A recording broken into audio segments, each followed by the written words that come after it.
over to Sean. Good morning, everybody. Very, very good morning and a warm welcome to you to this session. Thank you so much for joining. I hope it's a good start because I'm on the south coast and it's sunny here, but I just had a quick look at the forecast. I think most of you are experiencing sun, but let's not get too comfortable. Rain is on its way. So I hope you all have had a nice Easter bank holiday break and spend time with the family and your children. Yeah, it's about neurodiversity, growing confidence and self-esteem. It couldn't be more relevant and topical. So we'll look forward to getting into that. Yeah, I'm going to speak and just sort of not doing any slide presentation. I prefer just to sort of speak from my experience and my knowledge base on what I think are the main issues, and then we'll throw it open to some questions. And I think my background is I run the mental health network for the NHS Confederation, so it's very much an NHS organisation. My background is in the NHS. Over 40 years, I was a mental health nurse by background, and I ran child and adolescent mental health services for quite a long time, mainly managing and leading the service and trying to get the best deal for child and adolescent mental health services and improve the investment in that area and work hard on the workforce so we can respond properly. We've got a long way to go on that, and those of you that need help, I know you struggle to get into the service because we don't have the capacity to meet the demand. We just need to keep pressing government to make sure that this is a priority. We've had some success with that, but there's a long way to go.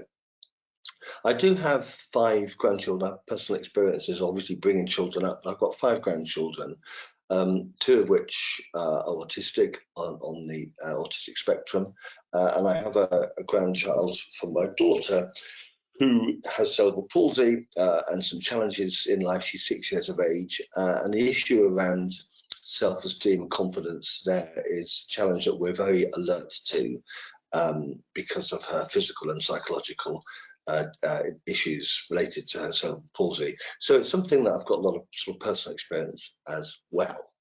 And I think just before I sort of launch into what I prepared to say, I just want to say a few things. One of the areas, because I'm from a mental health profession, the issue of low self-esteem, low confidence in itself is not a mental health issue.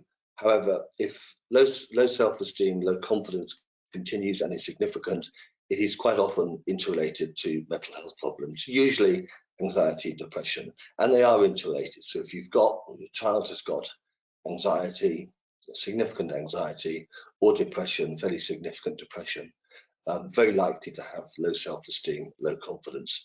And if your child has got low confidence and self-esteem and issues around that comes to the fore in school or scouts or whatever it might be, youth groups, or within the family and socially, then it's connected quite often to depression or anxiety and mental health issues. So that's why I think I will be talking that as a theme going forward. You know, so you need to look at and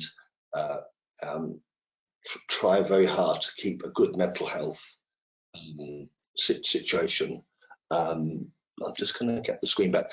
I lost the screen there for a second. So it's really important just to look at the mental health of your child and yourself. I'm going to be talking quite a bit about, because I know I'm speaking mainly to parents, but it is really important to look after your own mental health. You cannot do all the things that you need to do with your child and your family if you don't look after and you don't have good mental health yourself. And I know some of you will be struggling with that. We'll talk about that as we go forward. I think a lot of what I'll be saying will be about self-care. It'll be about common sense. The good thing about this situation around low self-esteem and low confidence related to neurodiversity is that the theory of it is fairly common sense. You'll see that as I talk through the program. The practice of it is really hard. I mean, and we mustn't underestimate that. I know, you know, you've all got jobs, or a lot of you, most of you will have jobs. You'll have various responsibilities and commitments, and you'll have children and with neurodiversity. and life can be very difficult. So the theory is one thing, but it's putting it into practice and implementing it and making it happen is so challenging and it's so difficult. So that has to be recognised before. But at the end of the day, of course, parents have huge responsibility. Your role models, your everything, you provide that really important, safe environment for a child to flourish, whatever they have. And I do think a positive approach, it's all the literature and a lot of evidence around this, the more positive you are in life and the more positive vibes you give out, the better it is for you. You're more likely to feel better, and it's very infectious. People will pick up on that, and your child will as well. But I'm also aware that when things aren't quite right and you need help, which is often the case, where you go, of course, is I'm a great believer in a lot of the charities in this world. So like, for example, Young Minds, that they're well-funded charity. They could always do with a bit more money, but they are quite well-funded. They're a significant charity. They're there to help, and they've got helplines and really brilliant resources on the website that look specifically at children with neurodiversity and the issue of confidence and self-esteem. You can phone them up, you can look on the website. If you do need help though, because the health situation is deteriorating for your child or for yourself, then you need to go to your GP. And I know that the media portrays, particularly with the junior doctors strikes we have at the moment for the next few days, they portray difficult to get access to GPs. And that can be the case, but it also can be you can get fairly quick access to a GP when you need help. And again, at the end of the day, the parent is the advocate for the child, is the only real advocate for the child, will bat for the child, will get the best possible care for the child. And you need to push to make sure that you get to see your GP, because there is a whole raft of help available.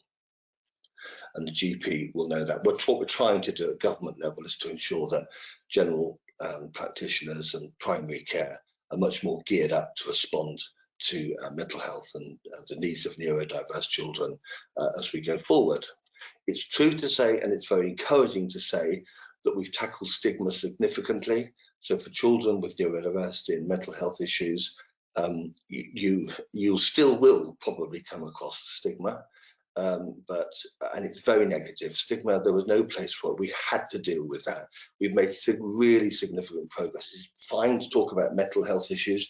Most employers now understand that, and most schools, I would really wish to say all schools, but what we're trying to encourage is mentally healthy, good schools, mentally healthy, good employers. So it's okay to talk about it. It's okay to, share. And we do know that the best for mental health issues is to talk about it. The first thing is to get support, talk about your feelings, make sure that people know, because we're all wired up to support one another. It's not always the case, and I know we don't, but there is really no place for stigma. If you come across it, talk to people about it, because we shouldn't get that. And of course, it's linked to bullying at school. And again, there is no place for bullying at school, and bullying at school can cause low self-esteem, low confidence, and issues and mental health issues for children. It is a very serious matter, and I know schools across the country are doing so much good work on that and identifying it pretty quickly and having a zero tolerance for bullying.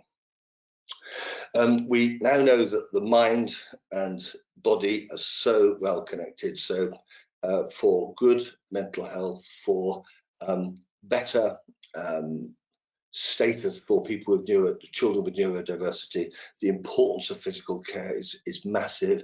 It is about good exercise. It is about good nutrition. This is for all of us, children, adults.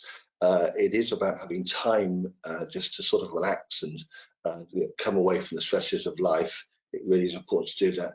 And what's really important is social interaction, both for children and parents. I know some children and parents naturally don't want so much social interaction, but it is very good for your self-esteem, very good for confidence. It is the root, because actually what builds your confidence and self-esteem is when people give back to you and reaffirm what you're doing and identify your talents and strengths and abilities. That makes you feel better. It's just, as I say, a lot of this is common sense, but of course with pressures in life, it's not always easy to implement. So I've talked about the co-relationship between mental health and low self-esteem and confidence. I do think it's worth saying that the pandemic did none of us any favours. It was really hard for children. More children needed mental health care, and we always said that the post the pandemic, the physical crisis occurred during the pandemic. So if you had COVID, you had a physical set of symptoms, and some people were very ill with that. The mental health implications, it will last for 2 to 3 years after the pandemic. So we're in that period now where a lot of people are suffering in a delayed reaction to the pandemic. You know, we locked down twice. There was huge uncertainty. There was drama every day in the media, and it was not good news. It was all about people dying, getting very ill, death rates being talked over on a daily basis. This has an effect on all of us. And it really did have an effect on children, particularly when we closed schools, opened schools, closed schools. It was really difficult because, you know, children build up relationships to get that support and you know, social interaction I was talking about, and that was disturbed and disrupted. So it's been very difficult. And I think the other significant thing at the moment, which I would, I've got real interest in this, and I think it is very significant indeed, is the cost of living crisis. You know, costs are going up, family budgets are under a lot more pressure.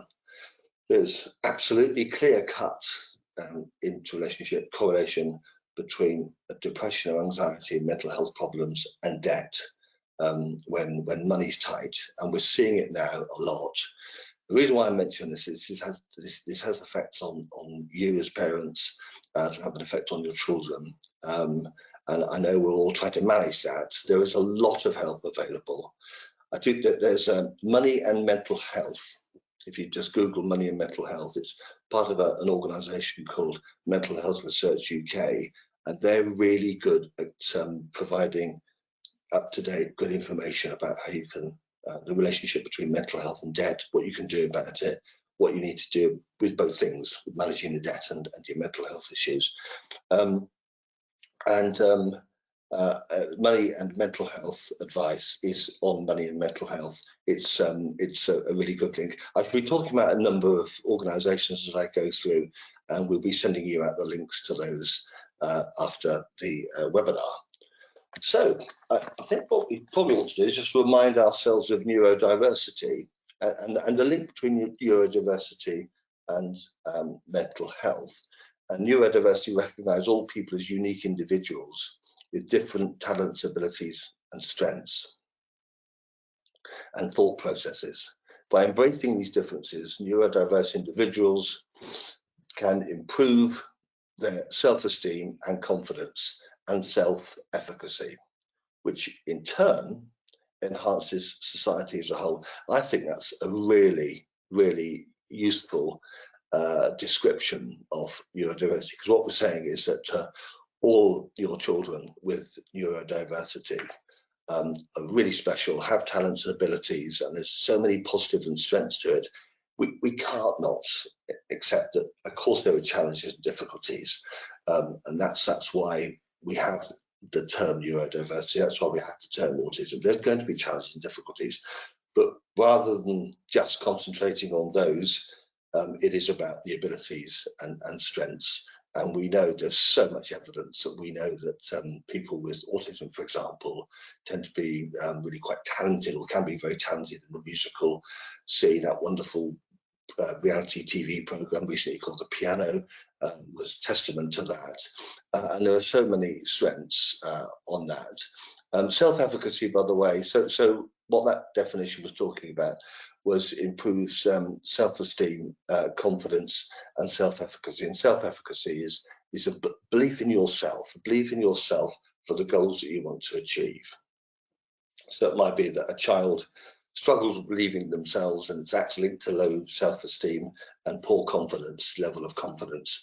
But if you have good self-efficacy, it's about believing in your own ability. So it might be a child at school doing pretty well at maths, and academically is doing very well with who is neurodiverse, but they believe they will do very well academically, and that's self-efficacy. That's self-belief, self-worth, real sort of confidence in yourself. And we know that children can do extremely well academically if they get the right support, the right help, and the right culture around them to flourish, as we all want them to flourish.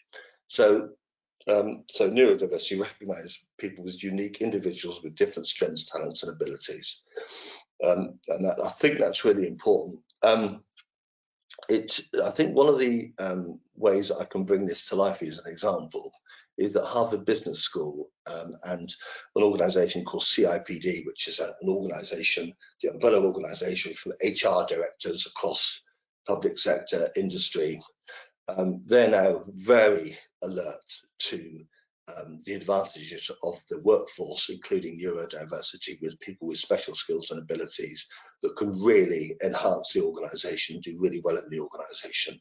So there's some literature around that, which is really, I think, quite important, and it is very good to give strength to the issue around neurodiversity. If employers and business and the economy is alert to this, then it must be right.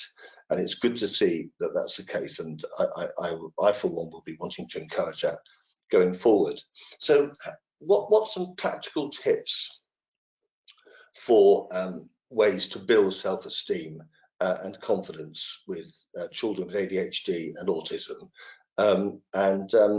I think the sort of five areas that I looked at specifically were nurture the gifts and talents, which I talked about earlier in that definition. Nurture the gifts and talents of the individual and their interests. You know, so they children with neurodiversity will have some specific. It's just searching, finding out. You know, listening, talking to them. Really important around listening. You know, you will discover their areas of interest and gifts and talents. Focus on the strengths, which I've talked about. Of course, the reality of life is that you'll need to address the weaknesses and the issues, the symptoms and signs that come with that child.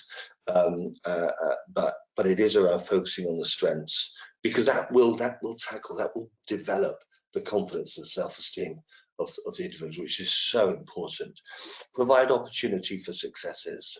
So that might be, you know, getting involved in the school, getting involved in the after-school activities or youth clubs or whatever it might be, or particular interest in music or sport. You know, I mean, that's the case for any person, any child, any family. But more importantly, to identify the talents and the true strengths within an individual. Implement positive reinforcement. So all these are all linked. You know, it's the issue of focusing on strengths and implementing positive reinforcement. There's a big crossover there, but I mean, I'm a huge believer in that, and I see with my own grandchildren on a regular basis, when I'm careful about and I'm descriptive about what they have done well in their particular interest. It might be the dance club or whatever it might be. You see the child be pumped up with energy and a bit more confidence, and you can see that in adults. I've been managing, leading in the health services for many years, and I was quite struck a few years ago when one of my team members did really well for an event, organised it really well, got some great speakers, and it all went like clockwork. I was so impressed with what she did, and let her know that in very clear terms, and she visibly just, you know, pumped up with a bit of confidence, and it's incredible when you see that. You just see how important this is. But why it's so important to keep talking about it is that you'll only do it if you feel good about yourself. I'll come on to that in a minute. And then the last of the 5 ways to build self-esteem and confidence for people with ADHD and autism should be number 1. But I think this was Young Minds at their website that looked at this, and the 5th one is unconditional love. But that for me is number 1. And I always say that shower your children with love. Now, love is a funny thing because we don't really define it. We define confidence, self-esteem. You know, you'll get definitions of love, but we don't talk about love as much as probably we should do. And in the family circumstance, it is so important. It is the one ingredient that can you know, really develop people and grow children, and it's linked to safe.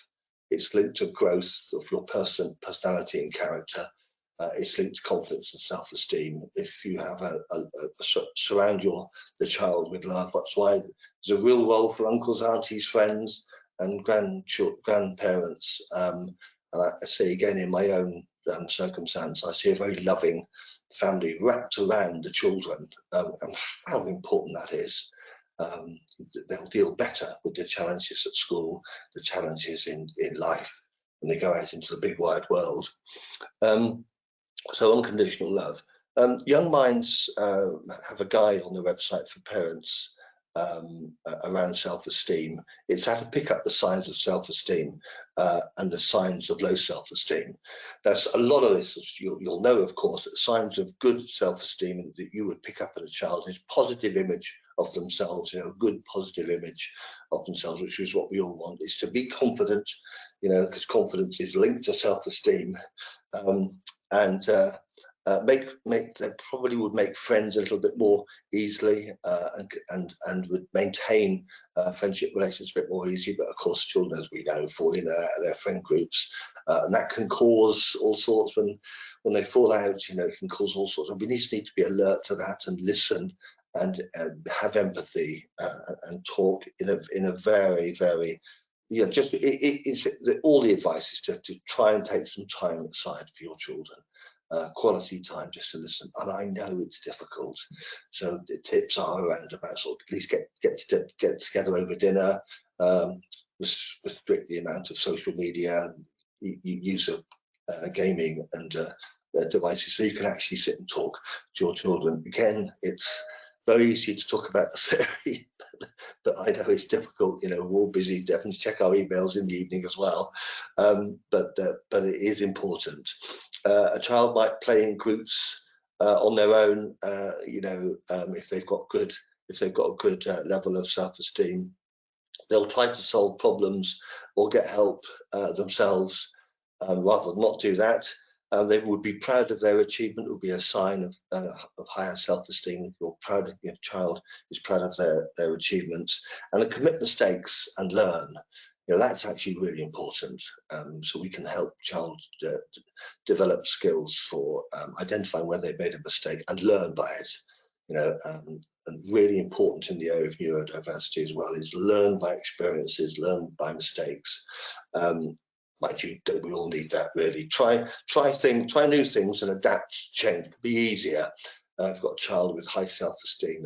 They will adapt to change a bit better.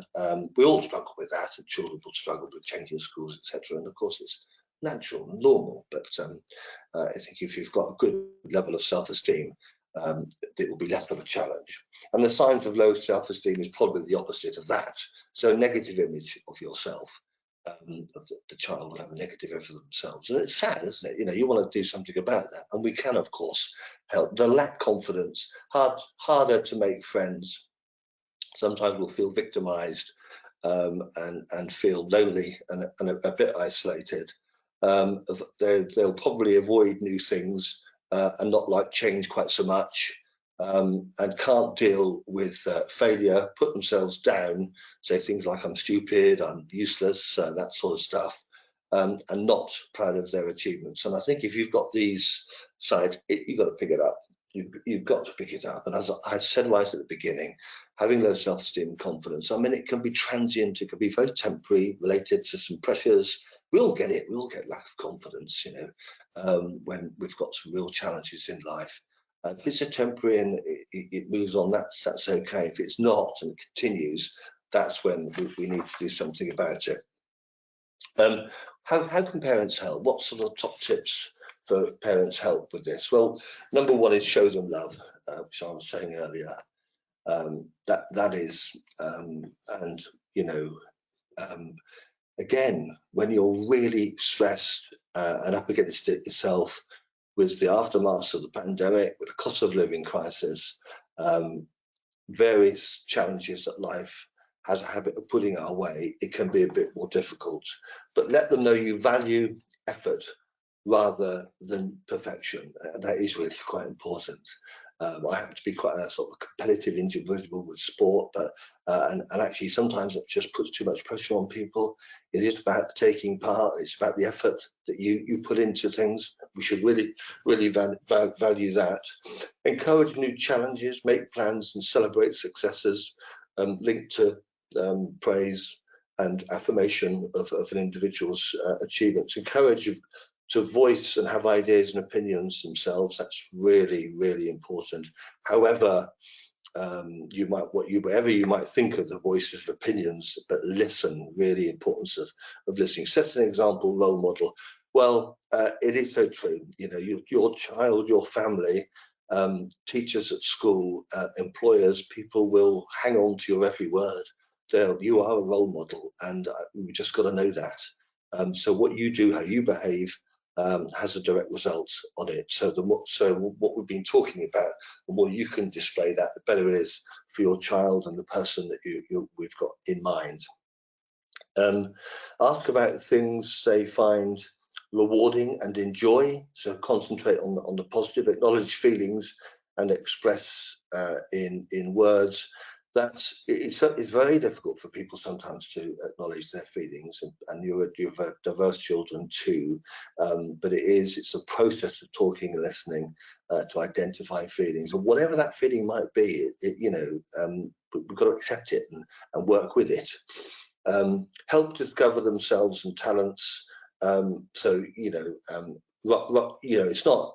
It is about encouraging the child through the conversations, through the relationship you have, about discovering the talents, abilities, and strengths. They'll know, but it's just identifying that with them, and enjoy quiet time and quality time with your child. Make sure you sort of put that into the busy schedule. Mind are another organisation that I would we rate hugely. It's again a well-resourced organisation that's had so many years, decades of identifying good research. Young Minds and Mind work together very closely. Mind also do work around children and young people. Of course they do. All organisations do work around, well, most do work around children and young people, and it has to be that way because they're the priority. And Mind have done something around confidence and self-esteem for between 11 and 18-year-olds. What they say about self-esteem, it's how you think about yourself, how you like and value yourself, believe in yourself, stand up for yourself under pressure, and how you try new and different things. This is a description of self-esteem. The thing I like about that is that they also say that with self-esteem, and this is Mind, you have the right to feel good about yourself. And I think that's really important. Every individual has the right to feel good about yourself. It's a basic right to feel good about yourself. And we can encourage that with our children that are developing and making their way in life. And they also say that confidence is belief in yourself. So there's a difference between self-esteem and confidence. Is belief in yourself and your abilities and ideas, and understanding yourself. And for some of us, I don't know when I started to understand myself, but it took a long while. We can help children understand themselves because we're all unique individuals. We're all different, and we all respond differently to challenges and pressures in life. That's the beauty of it. That's the beauty of the world we live in and the population that we have. What can affect confidence and self-esteem? Well, results at school can affect confidence and self-esteem, of course.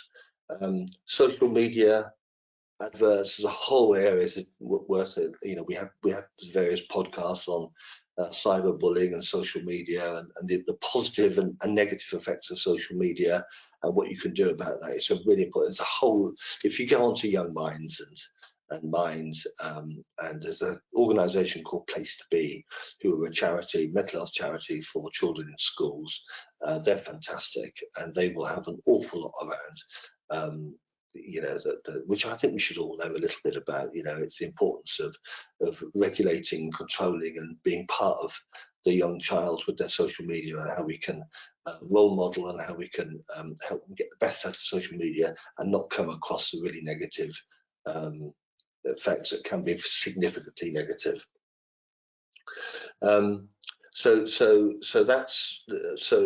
what I'm talking about is the effects, what can affect confidence and self-esteem. The level of support you have from your family, I mean, of course it does. You look at children that have a stable, loving family, lots of people involved in it, and good supportive school.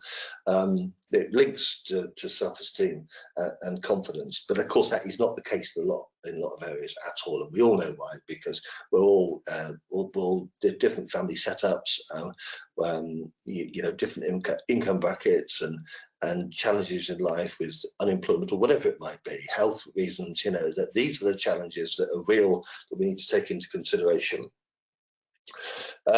And body image and how you feel about your appearance, and how important that is. So we know that. Also, your achievements and skills, your physical and mental health problems, and pressure to achieve in exams, sport. This can all affect confidence and self-esteem. And then bullying or abuse, I mean, hugely important. I mean, there is no room for abuse of children, and children need to be loved and cherished and developed. But the fact of life is that we have other things as well. The bullying I've talked about, I mean, there has to be zero tolerance to bullying. Actually, my grandson, I've got 4 granddaughters and a grandson, and he said yesterday that he was being bullied at school, and it was interesting how I took that quite seriously, but parents, my son and daughter-in-law did as well. And in the end, it probably isn't too much to worry about, but the point is we reacted and identified it, and we'll follow it through. What I've been talking about, a lot of it comes from Young Minds. There's an organisation called The Mix. It's worth looking on their website. They are focusing on children and young people and the development and strengths of children and young people, and it's linked to mental health. And also the organisation Mind, which I've talked about as well. And the schools-based charity I was talking about, Place to Be, there's a woman called Cecilia Corbetta, who is a senior counsellor. She works with children and parents at school to get the best mental health for the children.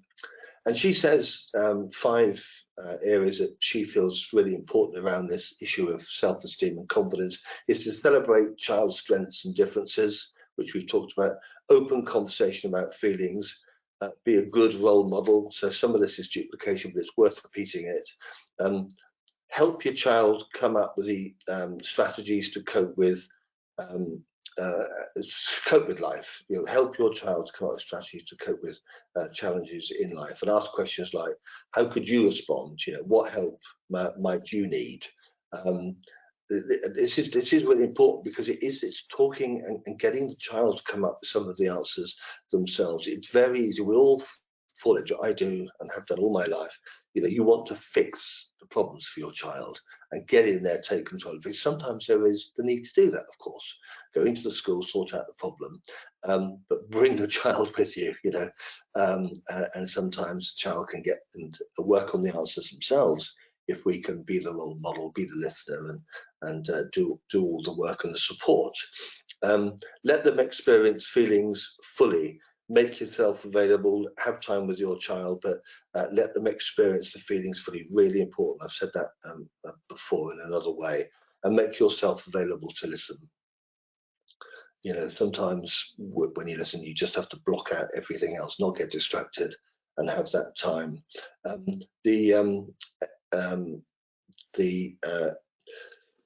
There's a lot around bullying and cyberbullying. Cyberbullying is real, it's online, it involves social media, gaming and mobile phones.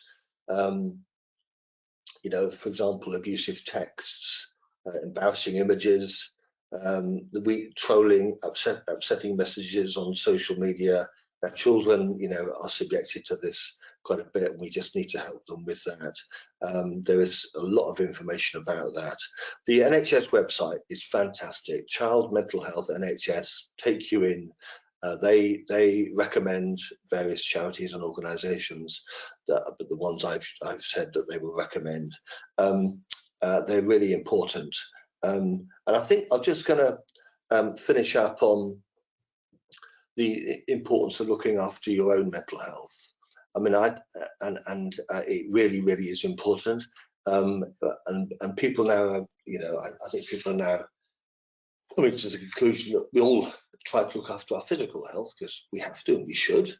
It is about nutrition and it's exercise and it's enough rest and sleep and stimulation and you know, looking after your relationships is vitally important. You know, how many times do you come across your family or friends that have difficulty with their relationships, falling out with a major friend or something, or family disputes, and you look there and you can see the signs of mental health issues coming through. We've all experienced that, and I do say to people, one of my number one top tips is invest in your relationships. You know, look after them, keep them intact. You know, it's not perfect. We'll all fall out from time to time, but you know, I do that. And number one, I spend a lot of time making sure that my relationships are very much intact. Because when they're not intact, it really does give me a lot of strife, and it does for most people. But the NHS has got a good on their website 5 steps to mental health well-being, and connect with other people. You know, that's interesting. That's number one, and I would say that's quite important. We all do this to a different level. We're all, you know, different extroverts, introverts, whatever it might be. But it is around connecting with individuals, because we just into relationship and affirmation and reassurance from other people, whatever age you are, is so incredibly important. Physical exercise. The evidence is very, very strong indeed, you know, for depression, anxiety and other forms of mental health disorder. If you get regular physical exercise, you will feel better. It releases chemicals in your body to make you feel better, and we all know that. But the importance of regular physical exercise, and the worse our physical condition is, the more likely we're going to have mental health issues with it. The worse our mental health issues, the more likely we're going to have associated physical difficulties. That's the fact, that's the evidence. So got to work on both. That's why it's important to value both equally, I would say. Learn these skills, give to others. There's actual evidence that the more generous you are with your emotions, the more you give out to people, and makes you feel good, but you're more likely to get good stuff back, which in turn makes you feel good. That is really important. Give to others, be generous with your time, be generous with your emotions. Praising others where it's appropriate just makes you feel good. And I know this is common sense, but a lot of people don't see it. And again, it's actually implementing it, which is a difficult one. Pay attention to the present. This is around mindfulness. Mindfulness is a great asset for a lot of you. So it's about, you know, there's loads of stuff on the website about it, but it's about concentrating on the present. You know, history is history. That's happened. You can't do anything about that. You can influence the future, but you can't map it out accurately. The more you concentrate on the present, sort out present issues in your environment and how you are part of that, the better outcomes are likely to be within the future. We know that the ingredients for good mental health is a stable family home, somewhere to live, which is comforting and it's safe, and that's for everybody. We also know that your relationships are really important, as I said earlier. Supportive paid work is a massive indicator for good mental health.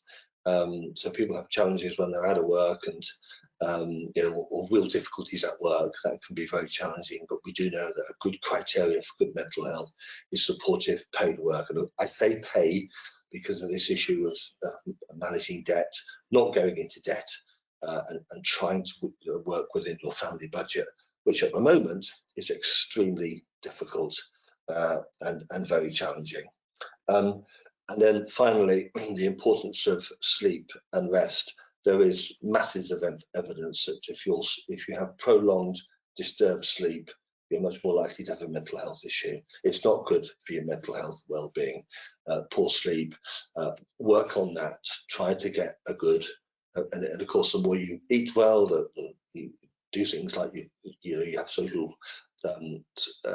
regulations for drinking. You don't drink too much.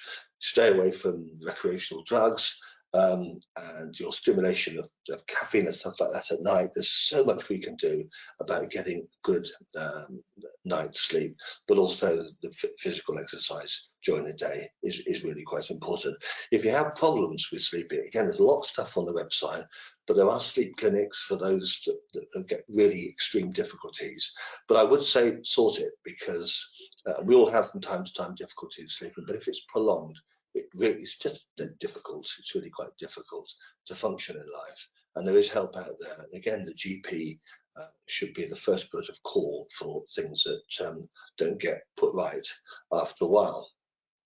So I'm going to pause there and ask Sophie and her colleague to help me with a few comments and questions that you have, and we will let you know the organisations that I've talked about, because I do rate them and they're very, very helpful indeed. And I think often people don't realise that charities, they all have their own ways of funding, getting investment, but of course they're there for the public, they're there for communities and society.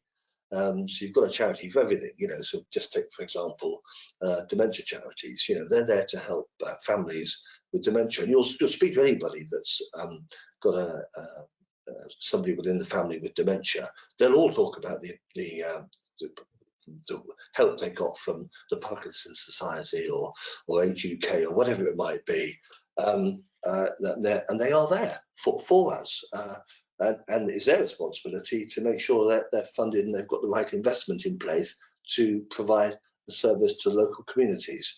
So they are part of it. And the NHS in mental health and in providing good services, we now know we can't just be the NHS.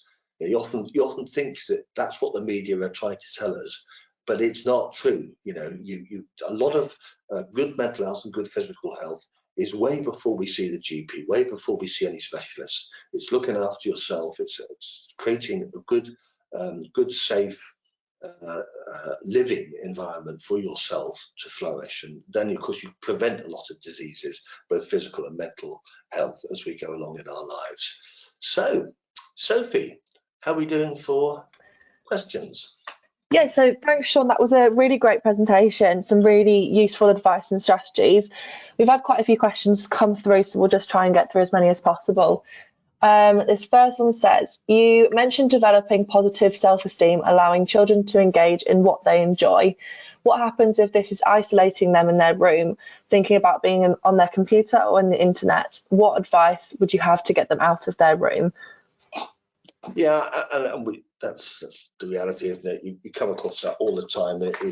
So whoever asked that question, you're certainly not alone.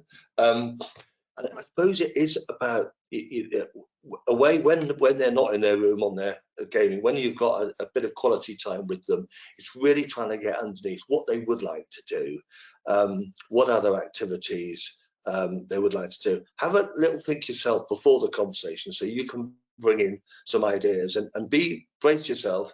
You may well get 3 or 4, no, don't want to do that, I'm not interested in that, but just keep going through this process, working with your child to identify what might they like to do, some sort of activity, some sport. Again, brace yourself, because if it's a sport that, like swimming, for example, you really are gonna, it's time consuming. We know this as parents. We all brought our children up with particular interests that they have. But it's to identify the interests, and I think it's about limiting. It's about limiting time in the room, and some basic rules. We all have to get together for dinner time, or we all have to get together to watch a particular TV program that we like as a family. Just keep trying to identify what that trigger might be to get them out of their room, socially interact. Sometimes parents are not best placed to do this. And I always say uncles and aunties and friends of the family. I know when I was many years ago struggling with my son, he was struggling with school, and he really had, I just could not, but a friend of mine did, just spent some time with him and worked out what the problem was and were able to do something about it.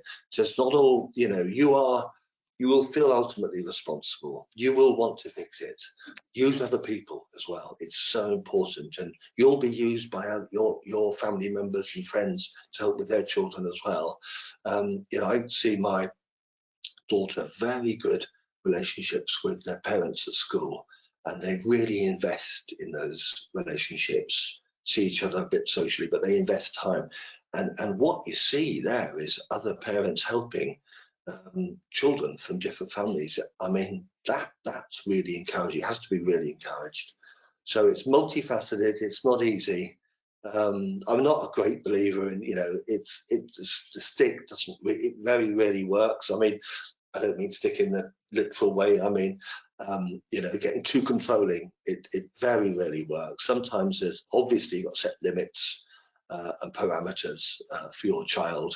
But it is about the carrot. What incentives will there be to get the child out of their room, off their devices, and spending a bit of time with the family, friends, or whatever it might be. The holidays, hugely important. Again, it's more difficult with the cost of living crisis, but time away. Often hear people say that we had a camping holiday for a week. Fantastic, it can be just great bonding because you're not in the house where necessarily the devices are and the room is there. It's just a different environment. Come away, special time for holidays, vitally important for families. Lovely, thank you, Sean. The second question is, I've struggled with some mental health problems for years. I've managed very well, but I've noticed that my 10-year-old autistic son struggles with the same things that I did. I've spoken to him and shared some of the things that I found hard in appropriate language. I believe in being honest with my children in an appropriate way, but I've found that some people are telling me that I shouldn't have shared this with my son. Do you think that I should have hidden my challenges or shared them? Yeah, I honestly think, life is all about balances, isn't it? So yes, it's perfectly all right to share challenges, but be aware that your child's got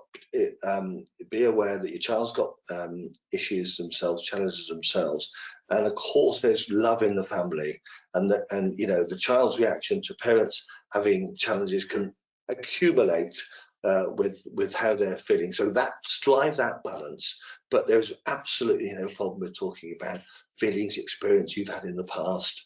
But be alert to the fact you don't want to put more pressure on your child, because the child has a great deal of love and respect, and that can accumulate with the problems. But share feelings, talk, listen, you can't not share. You can't not talk about your own feelings. I would say that I'm absolutely sure, but the balance would be more about their feelings, their issues, their challenges, and then away from that, you struggle with your mental health issues for yourself, and I hope some of the stuff I've said rings true. But look after yourself, because when you're struggling yourself with the mental health problems, that's when you're more likely to get that balance wrong and put more pressure on the child, which you wouldn't want to do. You're not conscious necessarily about it. You wouldn't want to be doing that. But if you're in a good state of mind yourself and your well-being is pretty good, you're sleeping well, you're eating well, you're getting some time on your own and some physical exercise, and you feel pretty good about yourself, you're going to be in a much better place to deal with your child's challenges themselves. So that's, I think, what I'd say. These areas are not completely scientific. There's evidence, and we do research. We know the principles, which I've talked about over the last 45 minutes. But again, we're all different. You and your child is very different to the child and parent down the road, hugely different.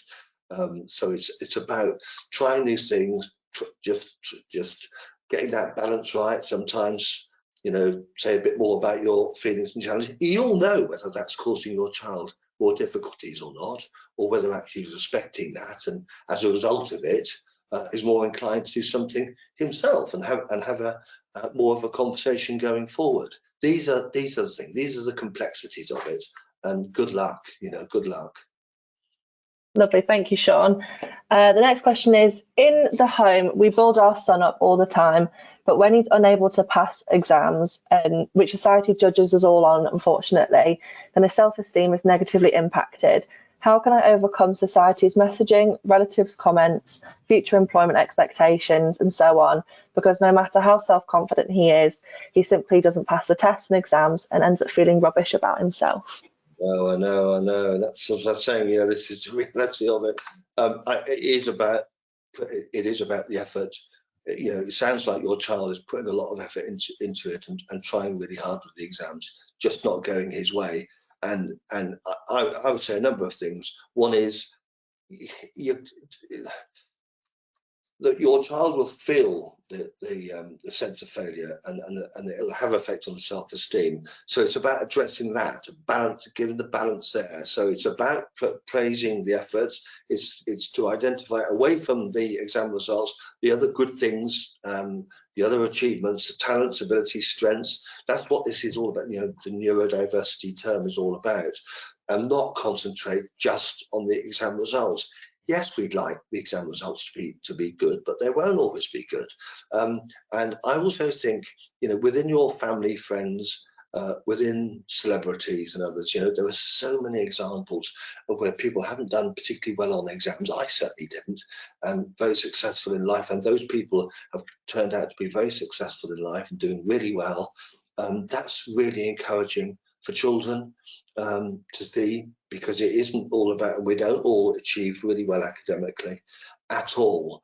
And then the other thing is just to, you know, when they reset the exams, is to do what you can to ensure that it's a comfortable, relaxed family environment, so the child can do their studying and their homework, etc., and they're more likely to get better grades next time. But in the end, it may be that they don't, and that is extremely common. It is not just about the results. What can we do for, you know, like you say, there's external influences, there's society, the schools and what have you. I think we've just got to be more generally, you know, I have, as a leader in this area, have a responsibility to you know, that's what I think neurodiversity is about. It's concentrating, focusing, rewarding the abilities and talents and the things that they're good at, and the academic side of things, they may be good, they may be not, but it's one aspect. It's one aspect, and we have a responsibility to change society's view on that, and it's to see people's talents, because it may not be the exam results. But I'm sorry that, you know, it's causing your child to rock their self-esteem. It will do, but we can get it back again. We can get that confidence and self-esteem back again, and it's not all about the results. There's so many examples where people haven't done very well at school, but really successful in life and have a lovely, you know, lovely fulfilled life. Brilliant, thank you. The next question is, do you have any examples of techniques to combat a child being extremely hard on themselves, especially when completing a task well, but not perfectly? Yeah, and that does happen, doesn't it? You know, it is this, you know, autism and neurodivergence there's a whole range of how you behave and react, and you see children that they do really well, but it isn't perfect, and I just think that it's I'd be repeating myself, but it is, you know, it's just praising and it's affirming what they have done. They've done well. They've done well enough. And life, you know, you can't strive all the time for perfection, but some children may feel that's the only way forward, and I think it is really working on that. You know, it's the notion of perfection all the time is nonsense. It can't happen, because life is so complicated. Things change around you all the time. I think the pandemic is a good example. Cost of living crisis is a good example. That throws up everything for all families, so you know, that will tasks that you do, you might have done perfection in the past, but not necessarily, with challenges or, you know, there's health issues within the family or whatever, or loss, bereavement, you know, that affects everybody. And I think it's just reality of that, and talking it through. Again, concentrating, providing lots of affirmation and praise for effort. And the reality is, and they may not, you know, it may not sink in, but the reality is perfection won't happen all the time. So yeah, I think that's probably what I would say. Brilliant, thank you. We've got time for one or two more questions. So masking, this is from a professional. She said, masking is exhausting and leads to poor mental health, yet I find it impossible to be authentic in the workplace. I want to be a positive role model for the young people in my care, but the stigma is still there. So what can I do? Yeah. Could you say the first part of the question again, please? Yep. So she said masking is exhausting and leads to poor mental health. Yeah. Yeah. Okay. And leads to poor mental health. So no, actually, give me the whole question again so I can get that right. But she says masking is exhausting and leads to poor mental health, yet I find it impossible to be authentic in the workplace. I want to be a positive role model for the young people in my care, but the stigma is still there. What am I to do? They are a teacher as well, for the context. Yeah, and I'm sorry the stigma is still there, but I'm a realist. I know it is. And it's talking it through. It's talking it through with your peers, your head, you know, but you'll only do that if you feel safe to do that. So I think it's, I would say you have to. You can't keep the masking for, you know, and hiding things away. You know, we put a lot of effort into schools, employers, for people to be able to come and talk about their issues and their poor mental health. If we can't do that, I mean, it's so difficult, you know, and you will be exhausted. You will get deteriorate. Your mental health will deteriorate. I would urge you to, you know, to talk, go back again, you know, and get people around you. There'll be plenty of peers within your school which will understand and help. And do it in a, you know, you'll do it in a positive, constructive way. Like you said, what you want to do is to be there for the children, empower the children, and give them good quality time and do good quality teaching. But it will be affected if you've got issues yourself that you can't address and you can't have support from the school. So I think it's really important you do. The theory is that schools have got to be very attentive to this, as all employers have as well. So I would really encourage you to go back to that again. And the status quo is not a good idea. It has to be addressed in some way. And I really heartfelt good luck. And if you know, use your family and friends. You could think of it, look at the Charity Mind and talk to people that know about the school. And if it's really causing you some difficulties, go and see a GP and just get a bit of help, because, you know, if the thing doesn't work well at school, you still need to look after your own mental health, which you'll be quite expert at, but you might need to give a bit more time for that. You know, and you know, work is good for us, but it's only good if, you know, paid work is really good for us. But it's only good if you've got supportive, you know, arrangements there. And if you don't have that support there, then that's got to be tackled in some way. Brilliant. That's all we've got time for today. So thanks again, Sean. That was a great webinar and really informative. I'm sure people found it very useful.